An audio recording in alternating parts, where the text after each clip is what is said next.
Bathtub curve. Bathtub curve को हम failure rate curve भी कहते हैं।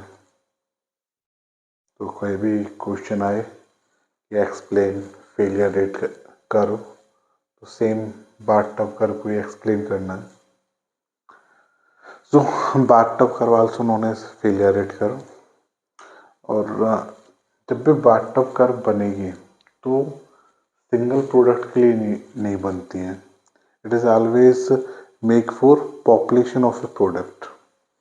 कंसिडर एक प्रोडक्ट के लिए बना रहे हैं, कोई प्रोडक्ट यहाँ पे फेल हो गया तो कर्व तो इतनी बनी, उसके आगे की नहीं बनी, उससे पहले की नहीं बनी। कोई प्रोडक्ट यहाँ पे फेल हो सकता है, कोई यहाँ पे फेल हो सकता है। तो अगर सिंगल सिंगल को कंसिडर करें तो कभी बाथटब कंप्लीट होगी नहीं। तो अगर ये बाथटब कंप्लीट करनी है then it should be considered for a population of product. Different products are fail at different interval of time. When joining all these failure period, one fail at that time, one fail at that time, then we can join and then we get this curve like a bathtub shape curve. This curve is known as bathtub curve। ये वाली जो curve है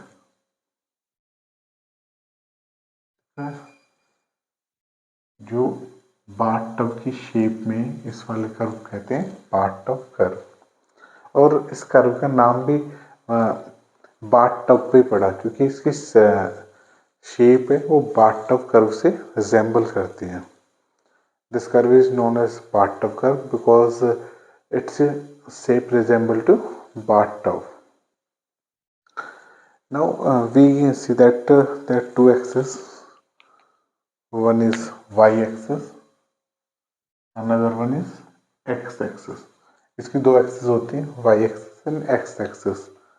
अब axis of bathtub की बात करें then at x-axis time represent and at y-axis sorry at x-axis y-axis represent failure rate।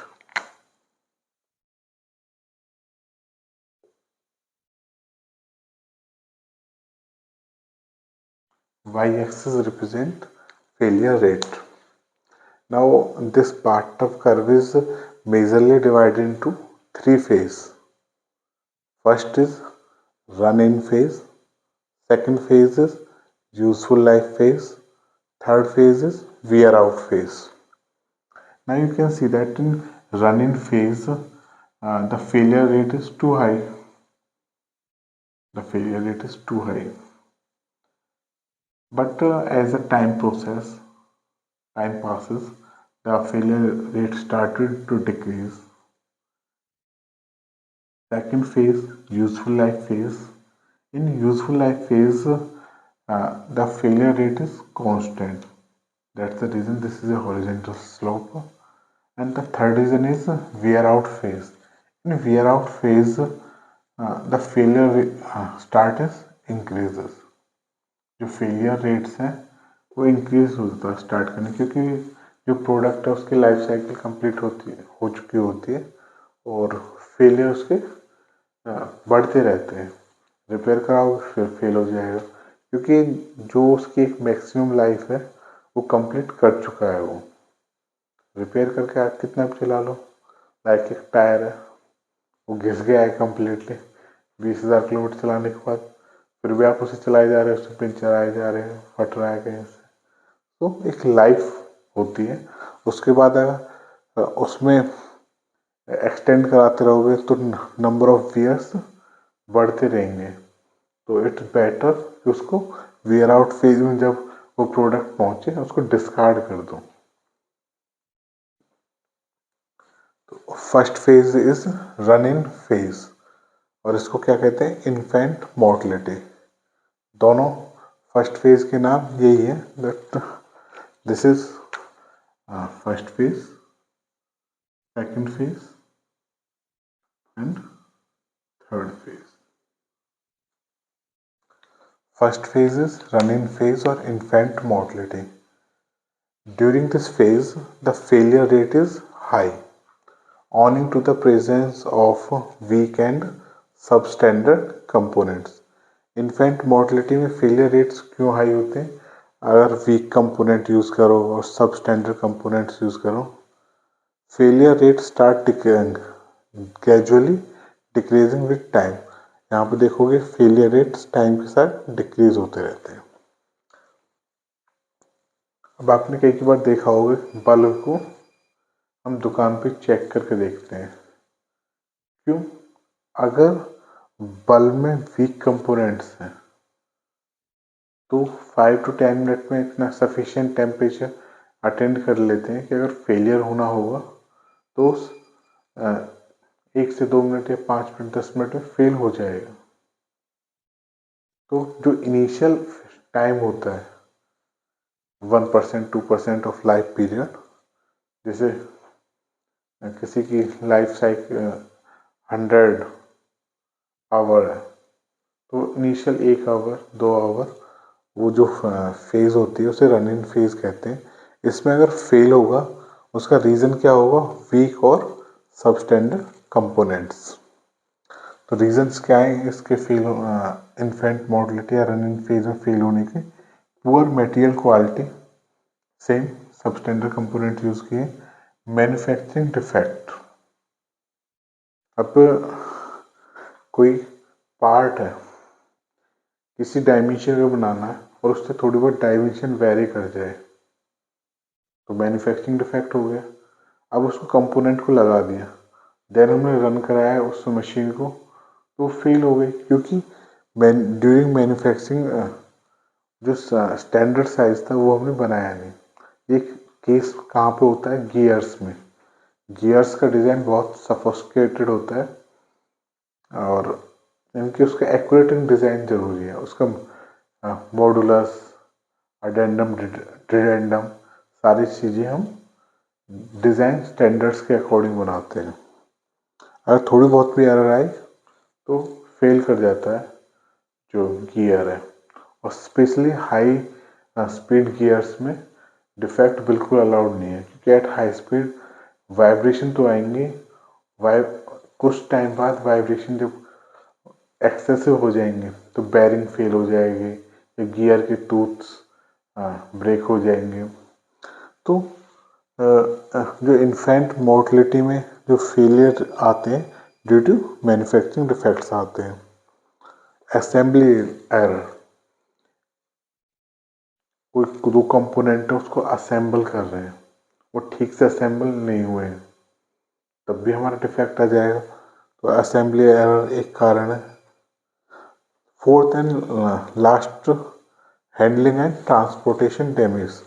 कोई component लेके आ रहे हैं और उसकी प्रॉपर हैंडलिंग नहीं हुई है ड्यूरिंग ट्रांसपोर्टेशन, वो डैमेज हो गया, टूट गया, तो वो किस में आएगा?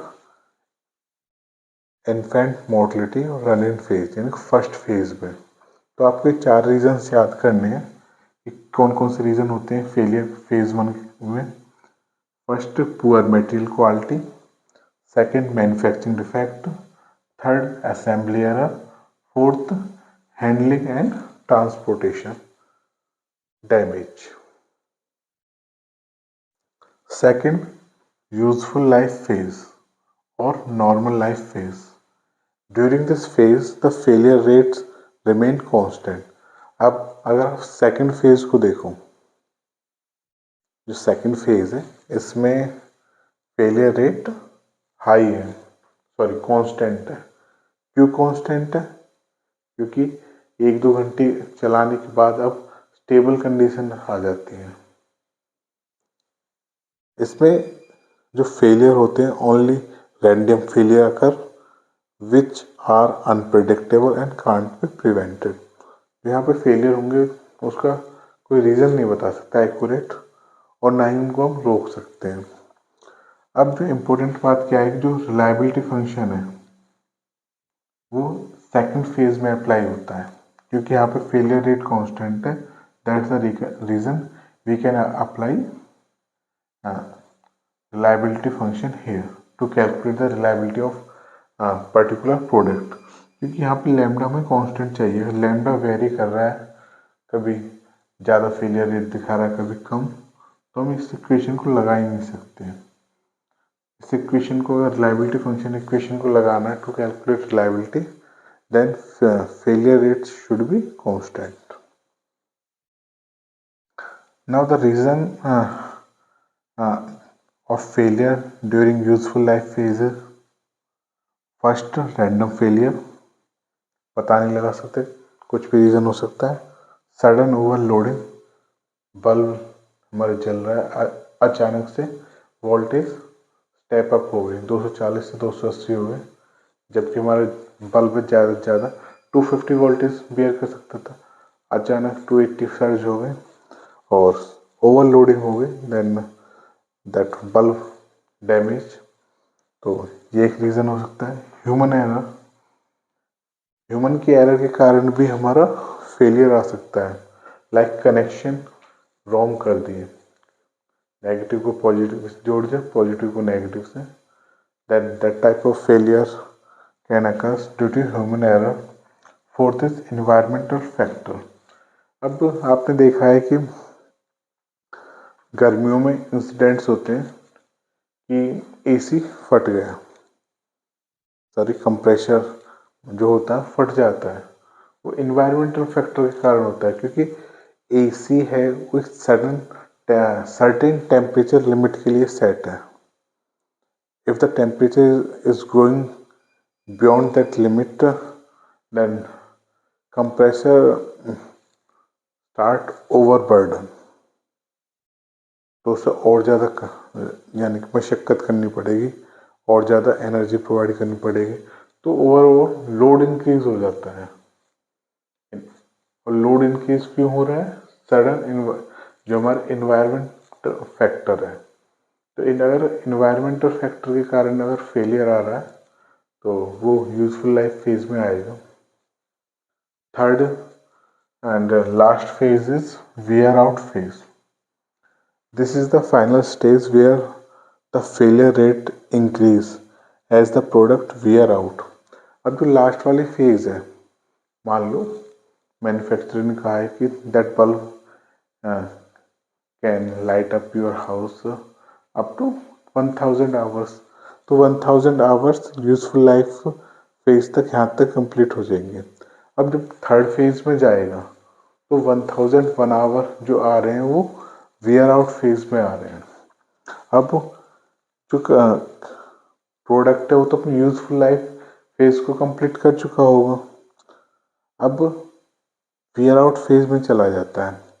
वेयर आउट फेज में क्या होता है, अब because of ageing and lack of maintenance, age भी हो चुकी है और उसकी यानी कि इतनी जो मेंटेनेंस चाहिए वो नहीं हो पा रही, then it can fail in wear out phase.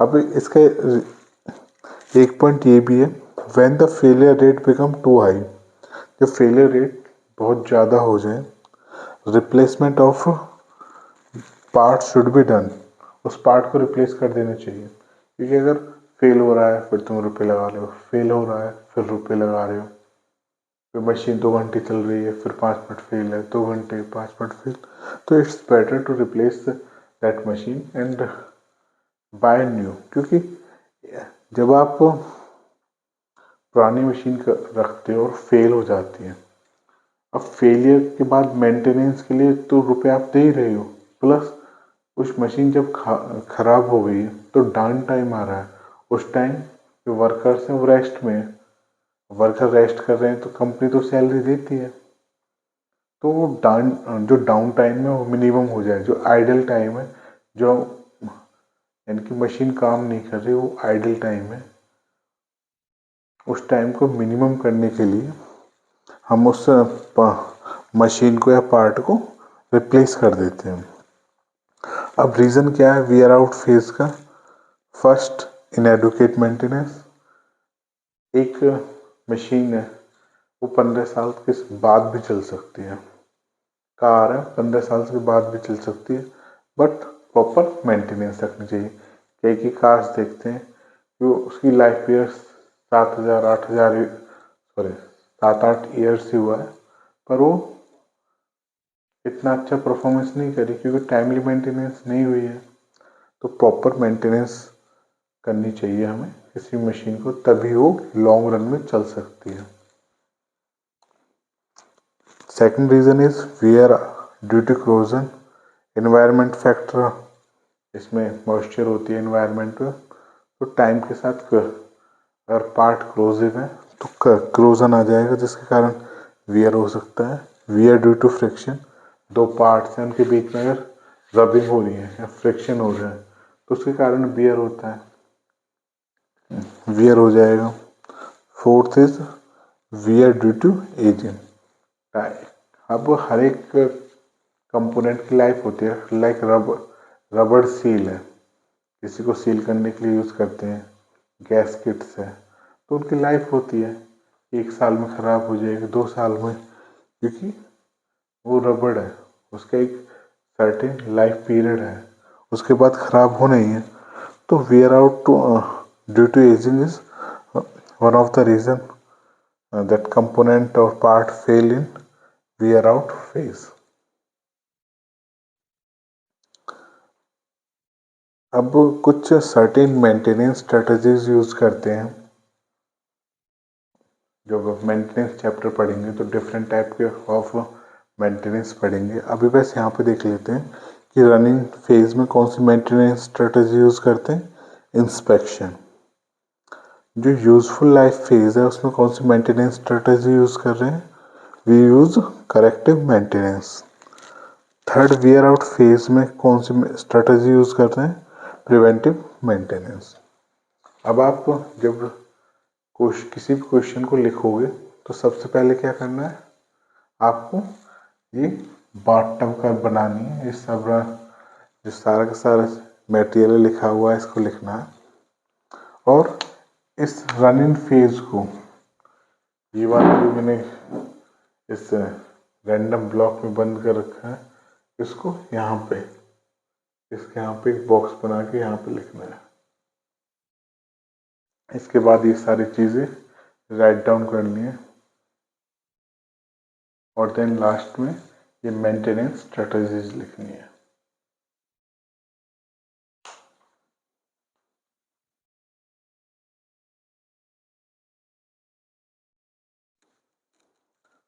Unit first में अब हमारा नेक्स्ट टॉपिक है सिस्टम रिलायबिलिटी। अब जैसे हम सर्किट में डिज़ाइन करते हैं, रेजिस्टेंस को सीरीज़ में लगाते हैं, रेजिस्टेंस को और पैरेलल में लगाते हैं, तो आपने फॉर्मूला देखा होगा, रेजिस्टेंस जब सीरीज़ में लगता है तो ऐड हो जाता है, और जब पैरेलल में लगाते हैं तो रेसिप्रोकल करके ऐड होता है। Similarly here the elements can be connected in series, in parallel or in a backup type connection. So हर एक का अपना अपना अलग अलग फॉर्मूला है, और सीरीज में फॉर्मूला अलग है, पैरेलल में अलग है, बैकअप में अलग अलग है। तो इन सारे कनेक्शन को हम एक एक करके समझेंगे, and then we apply this formula in numerical to find the total reliability of any system. The method of arrange the component affect the reliability of system. जो component को कनेक्ट करते हैं या अरेंज करते हैं, चाहे वो सीरीज में कनेक्ट करें या पैरेलल में कनेक्ट करें या बैकअप में कनेक्ट करें, वो सिस्टम की रिलायबिलिटी को इफेक्ट करता है। There are 3 methods to connect the component. 3 methods है जिनके थ्रू हम एलिमेंट्स को कनेक्ट कर सकते हैं। One is series, second one parallel, third one backup elements. Fourth mix connection होता है, that it may be the combination of 2 और 3 elements can be connected in series और एज वेल एज पैरेलल, और combination of all the 3 types. तो first element जब हम series में connect करें तो क्या इफेक्ट होता है। अब सीरीज में जब कनेक्ट करते हैं, लाइक बैटरी को जब कनेक्ट करते हैं, पॉजिटिव को नेगेटिव से कनेक्ट करते हैं, देन अगेन पॉजिटिव को नेगेटिव में, in end to end connection करें, तब एलिमेंट का कनेक्शन क्या होता है, element connected in series. Like you can see here that one element is connected to another element through point, then next element is connected to previous element, and this goes on. But there is one problem. If any of the component fail, any of the element fail, then input signal not reach at the output terminal. That's the reason uh, the system reliability affect badly. When the components are connected in series, the reliability of system is the product of individual component reliability. जब components को series में connect करते हैं तो total reliability system की कैसे निकलती है, इंडिविजुअल कंपोनेंट की रिलायबिलिटीज को आपस में मल्टीप्लाई कर देते हैं. Like here R1, R2, R3 up to Rn, ये रिलायबिलिटीज हैं डिफरेंट डिफरेंट एलिमेंट्स की. तो सिस्टम की रिलायबिलिटी निकालनी है तो सारे एलिमेंट्स की रिलायबिलिटी को मल्टीप्लाई कर देते हैं एक साथ. In series connection, it is quite clear that input can reach to output if all the subsystem working properly. Input output तक तभी पहुंचेगा जब सारे के सारे एलिमेंट्स प्रॉपर वर्किंग कर रहे होंगे. अगर एक भी बीच में कोई एक भी एलिमेंट खराब हो जाए, फेल हो जाए, तो इनपुट सिग्नल आउटपुट सिग्नल तक नहीं पहुंचेगा. The reliability of system consists of n components connected in series. अब n कंपोनेंट है सीरीज कनेक्शन में जुड़े हुए हैं, तो टोटल रिलायबिलिटी कैसे आएगी, उन इंडिविजुअल कंपोनेंट की रिलायबिलिटी को आपस में मल्टीप्लाई कर देना है. The reliability of individual component is high, but the overall reliability of the system is remain low. अब क्या हो सकता है कि कंपोनेंट से उनकी रिलायबिलिटी सारे के सारे की रिलायबिलिटी 0.9 है, तीन कंपोनेंट से 0.9 है, पर जो सिस्टम की रिलायबिलिटी निकालेंगे वो 0.9 से कम आएगी. यहाँ पर हमने एक एग्जांपल भी लिया हुआ है कि R1 रिलायबिलिटी है 0.90, R2 रिलायबिलिटी है 0.90. जब सिस्टम की निकालते हैं तो R1 to R2 मल्टीप्लाई करेंगे, the system reliability will come 0.81. Hence, from this point, it is proved that the reliability of overall system is always less than reliability of individual component. And you can see that as the number of units increases, the system reliability is decreases. जैसे जैसे number of units increase करते रहते हैं तो system की reliability decrease होती रहती है. एरो यही दिखा रहा है कि नंबर ऑफ यूनिट्स इंक्रीज करते जा रहे हैं, सिस्टम की जो रिलायबिलिटी है वो डिक्रीज होती जा रही है.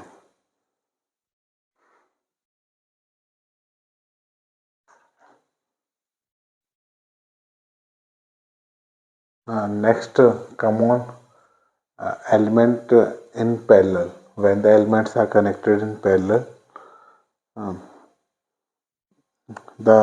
it can overcome the disadvantage of series connection. Series connection में disadvantage ये थी, if any of the element fail, then it's the system stop working. But in case of parallel connection, if any of the element fail, consider this fail, then input signal will reach at output port by using that path. In a parallel connection system, when a subsystem does not function, the entire system continue to function using another component. अगर कोई भी अगर component एक fail हो गया है तो system working करता रहेगा बाय यूजिंग अनदर एलिमेंट. ये जब तक काम करता रहेगा until all parallel component do not function. ये सिस्टम तभी स्टॉप होता है जब सारे के सारे एलिमेंट्स खराब हो जाए. अगर एक भी एलिमेंट काम कर रहा है then input signal will reach at output. The reliability of system consisting n component connected in parallel is given by, this is the formula, R system is equal to 1 minus R1 1 minus R2 up to 1 minus Rn. तो कैसे करना है, 1 minus जितने भी component है उसको क्या करना है, मल्टीप्लाई करना है 1 से माइनस करके। 1 minus R1 into 1 minus R2 into 1 minus R3। Series connection में क्या था कि जब सिस्टम की रिलायबिलिटी निकालते हैं, टोटल सिस्टम की reliability, then reliability of total system is less than individual component reliability. But in case of when the element are connected in parallel, then system reliability is always higher than individual component reliability. You can see that reliability 0.9. When we calculate the system reliability, then it will come 0.99, which is higher than individual component reliability. As the component connected in parallel, then the system reliability is increased. System की reliability increase हो जाती है जब component को हम parallel add करें। देखो जैसे जैसे नंबर ऑफ यूनिट्स बढ़ा रहे हैं तो सिस्टम की रिलायबिलिटी इंक्रीज कर रही है, और ये एरो भी दिखा रहा है कि सिस्टम की रिलायबिलिटी इंक्रीज हो रही है when components connected in parallel.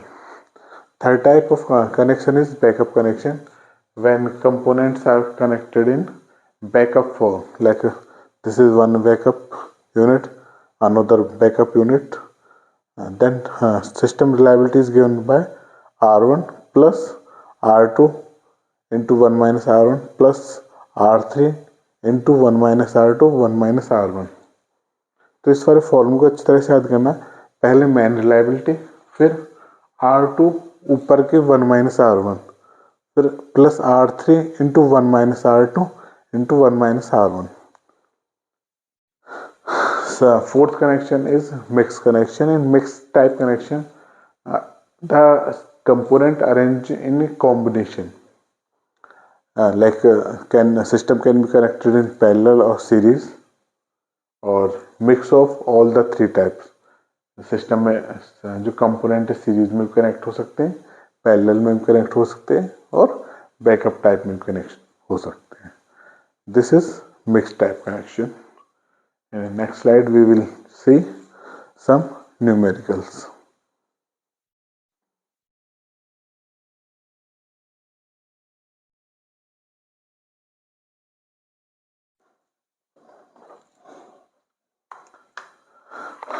जो लास्ट टॉपिक किया था सिस्टम रिलायबिलिटी, उसमें हमने देखा था there are three methods to arrange the element in a system. Parallel element can be connected in parallel, element can be connected in series, or element can be connected as backup type. So we discuss some numerical on last topic. Here three elements are connected in series. So we know the formula to calculate the reliability when elements are connected in parallel. So multiply individual reliability of each element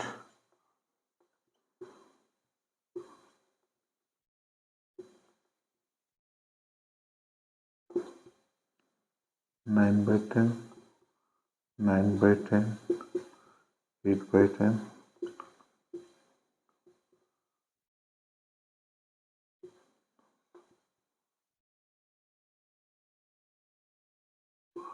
So reliability come here is 0.648.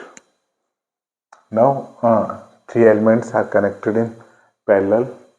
So the formula to calculate reliability when three elements connected in parallel is 1 minus RA, 1 minus RB, 1 minus RC, 1 minus 0.9, 1 minus 0.9, 1 minus 0.9, 1 minus 0.1 multiply 0.1, 0.1, 1 minus 0.0, sorry 8 है यहाँ पे, 2 आएगा यहाँ पे, 0 2, So reliability come here is 0.998. Now last type is backup type. In backup type configuration, two backup element connected with a main element A.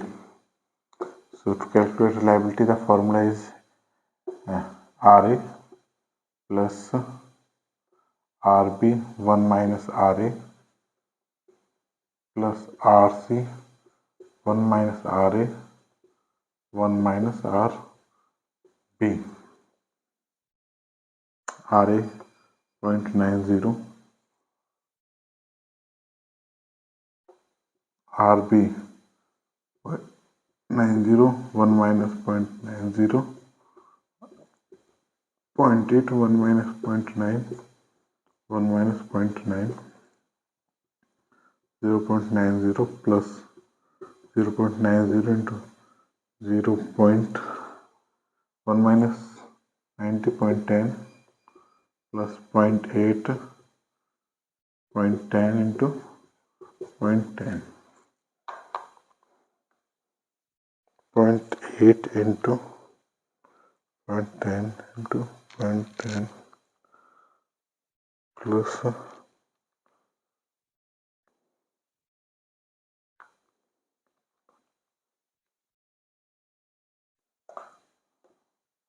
0.998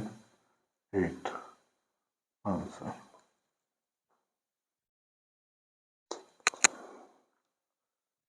You can see that we calculate reliability first parallel because elements are connected to end to end. The reliability formula is multiply individual element reliability with one another. So R into RB into RC, this just multiply all of that and we get the result 0.648. Similarly, when element connected in parallel, the formula to calculate reliability is this. We put all the values here and calculate the reliability 0.998. Similarly backup type में किया तो हम देख रहे हैं कि A B C तीन elements हैं, एक सीरीज में कनेक्ट हो रहे हैं, एक पैरेलल में कनेक्ट हो रहे हैं। तो इन दोनों को कंपेयर करके देखें तो रिलायबिलिटी किसकी ज़्यादा आ रही है हमेशा, आर सिस्टम जो पैरेलल में होते हैं कि ज़्यादा होती है हमेशा आर सिस्टम सीरीज से। हम जब नेक्स्ट यूनिट में पढ़ेंगे रिडंडेंसी, तो रिडंडेंसी में एक मेथड होता है to increase the reliability of any system. So one method to increase the reliability is instead of connecting element in series we should connected all the element in parallel.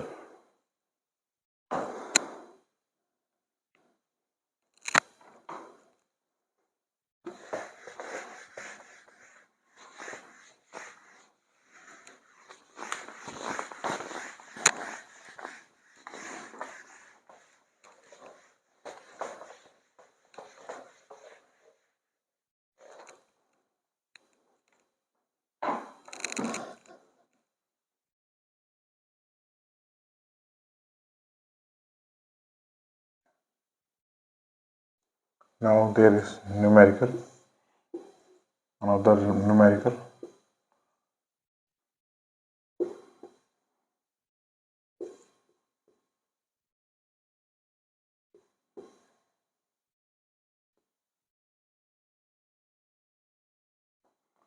A, B, C, D. Here four elements are connected in a system.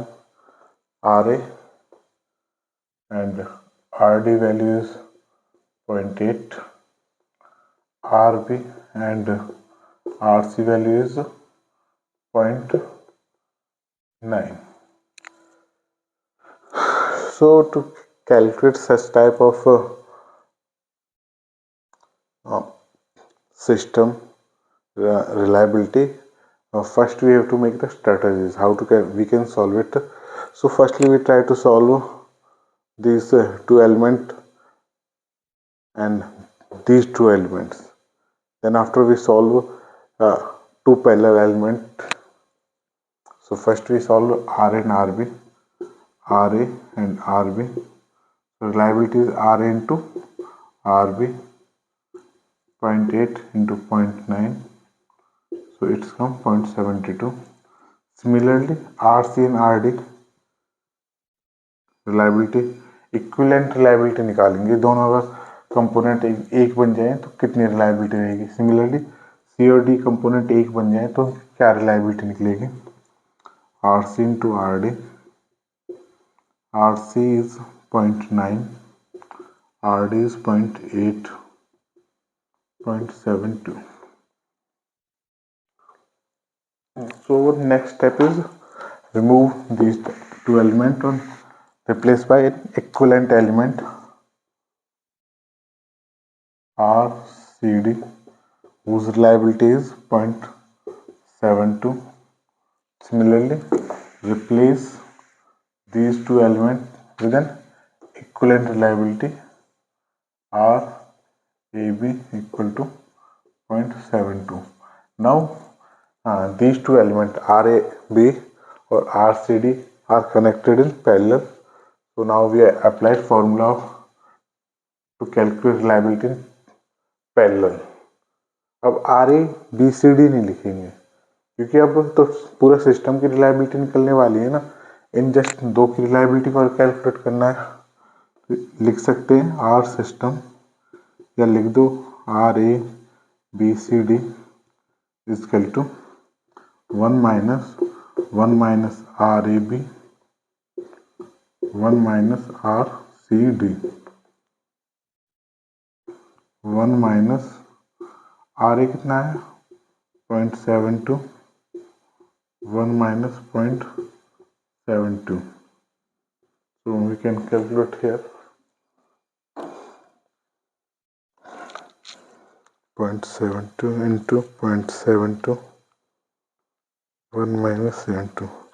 So the equivalent reliability of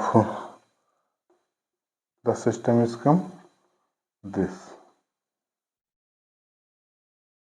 क्योंकि अब इसको भी हम पूरा एक element दिखा सकते हैं, जैसे RCD को भी हमने पैरेलल में कनेक्ट कर दिया तो अब इसको एक पूरा इक्विवेलेंट में कन्वर्ट हो गया है। Now it is become R system RABCD and reliability come is 0.486.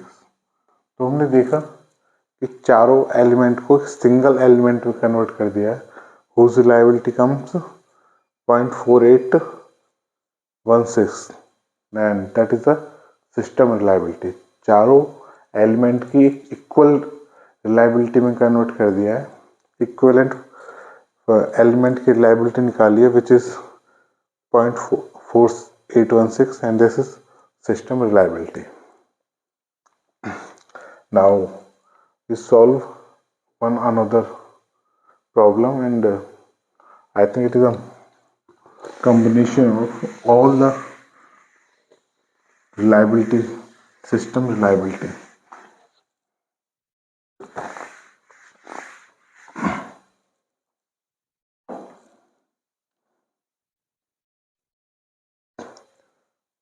This is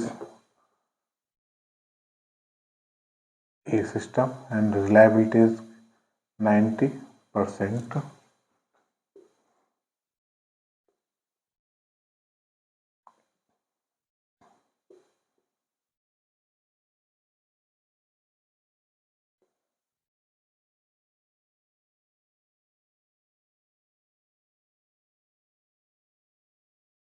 B 90%, C 90%, D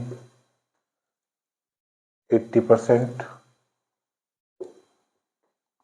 E 80%, F 80%. Now if backup element is also connected, E backup element and its value is 90%, sorry 70%. F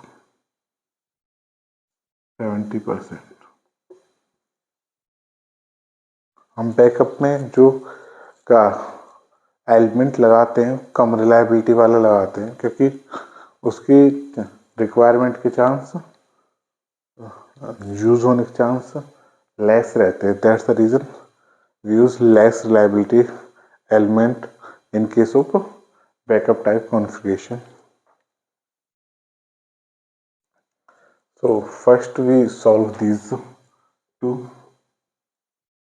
and replace by equivalent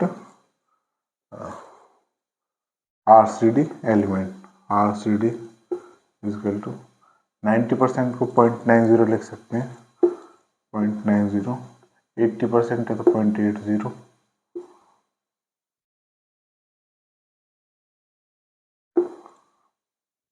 now ये BCD एक common element से replace हो जाएगा जिसकी reliability होगी 0.72। Similarly RCE 0.90 into 0.80, reliability 0.72। अगर आप इसको इक्विवेलेंट फॉर्म में कन्वर्ट करोगे तो अब इसको एक सिंगल एलिमेंट रिलायबिलिटी से रिप्लेस कर देंगे, RCD, एंड रिलायबिलिटी आ गई 0.72। आपको एक ही डायग्राम में नहीं करना है, इसके लिए नेक्स्ट स्टेप में अलग से डायग्राम बनाना है, देन सॉल्यूशन स्टार्ट करना है।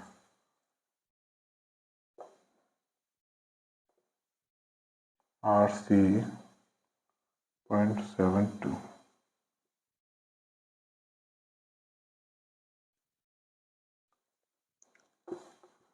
Now these two elements RCD and RCE are connected in parallel. So RCDE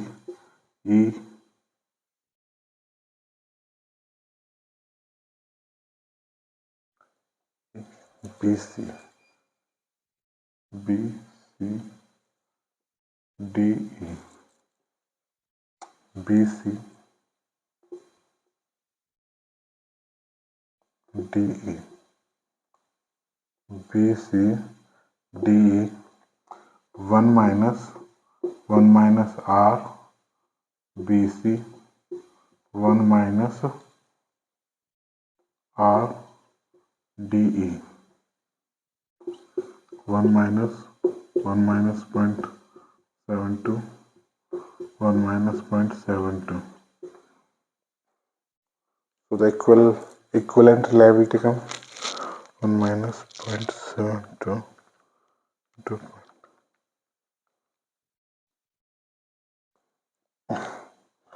so RBCD की रिलायबिलिटी आई है 0.9216।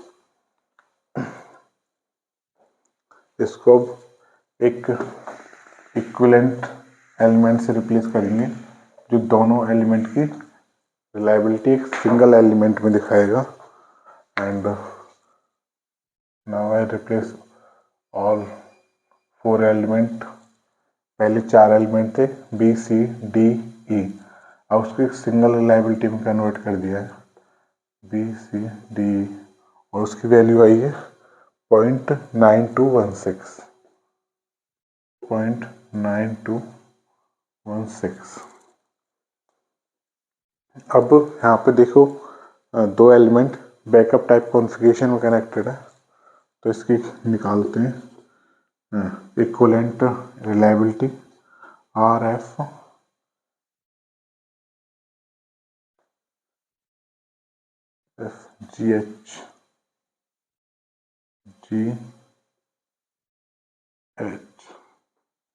FGH RF plus RG 1 minus RF plus RH 1 minus RG 1 minus RF। 0.80, 0.70, 1 minus 0.80 plus 0.70, 1 minus 0.70, 1 minus 0.80, 0.80, 0.70 into 0.2 plus 0.7 into 0.3 into 0.2.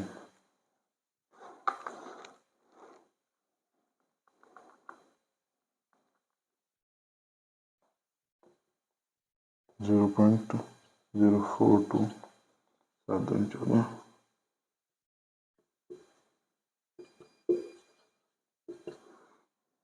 कितना निकल के आएगा 0.80 plus 0.14 plus 0.042 values come is 0.982. So now we can write one equivalent reliability in place of these three elements, and this come R F G H and value come is 0.982. Now we can see that all elements now connected in series form. So now we can calculate the reliability of system by simply multiplying all the elements. इसकी कितनी है 0.90, इसकी है 0.9216, इसकी reliability है 0.982, 0.9216. So the total reliability is come 0.8145.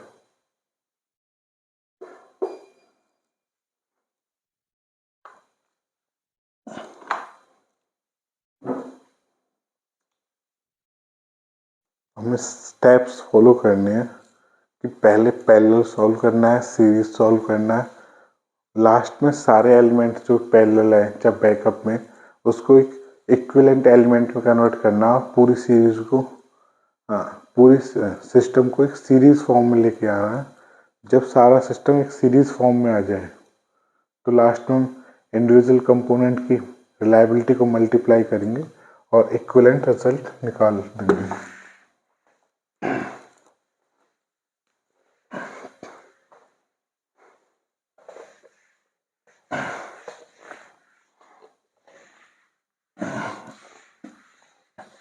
कई बार दिया होता है कि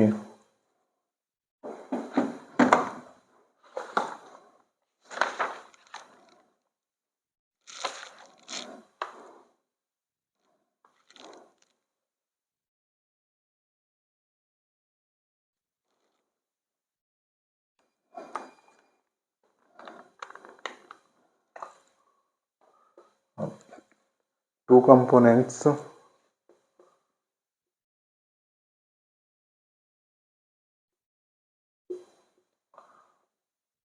connected in series and their mean time between failure is 20 hours and 10 hours.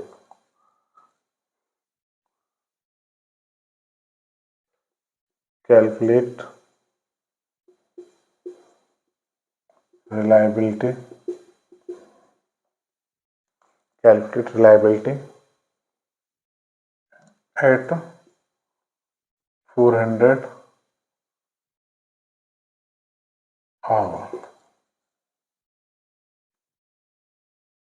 अब हम जानते हैं कि अगर दो कंपोनेंट सीरीज में कनेक्ट है तो सिस्टम की रिलायबिलिटी निकालते हैं R1 इंटू R2।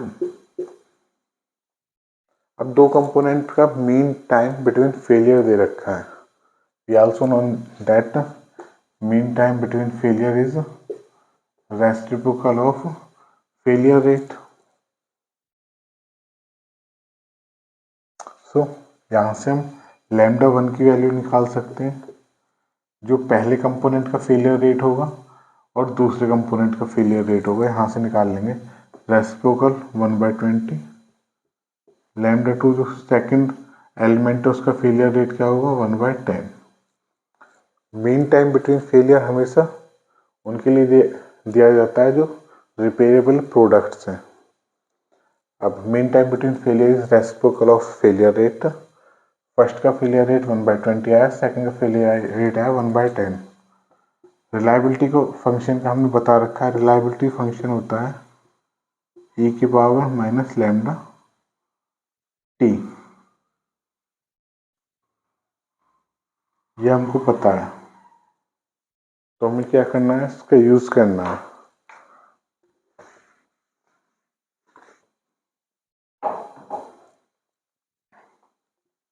e की power minus lambda 1 T into e की power minus lambda 2 T.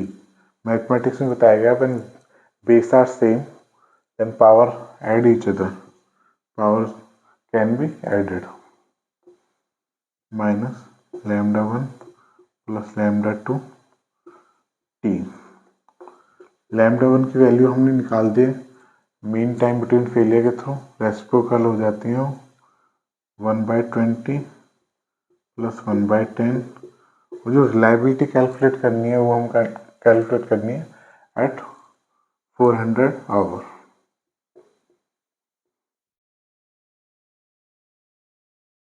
Minus 20 1 plus 2 into 400 e power 3/20 into 400 20 e की पावर माइनस 60। ये यूनिट फर्स्ट यहाँ पे कंप्लीट होती है। अगर कोई भी अगर आपका डाउट है तो उसे आप नीचे कमेंट बॉक्स में लिख देना। I will try to reply as soon as possible. बाकी ये रिलायबिलिटी जितना कराया है ये सफिशेंट है, not only for university exam but for higher level exams like ESC। ESC में भी यहाँ से ज़्यादा क्वेश्चन नहीं आएगा। जितने न्यूमेरिकल कराए हैं वो सफिशेंट है, उतने में से क्वेश्चन आएगा। बस आपको उस क्वेश्चन को अंडरस्टैंड करना है, how to tackle particular that question, और आपको क्वेश्चंस की प्रैक्टिस करनी है। जैसे क्वेश्चन है बिल्कुल डिफिकल्ट है, डिफिकल्ट नहीं सॉरी डिफरेंट है, मीन टाइम बिटवीन फेलियर दे रखा है, तो आप पहले फेलियर रेट निकालोगे, देन फेलियर रेट की वैल्यू रखोगे रिलायबिलिटी फंक्शन में, और रिलायबिलिटी फंक्शन को देन सॉल्व करोगे and then at last you get that result. Thank you. इसके बाद हम यूनिट सेकंड स्टार्ट करेंगे।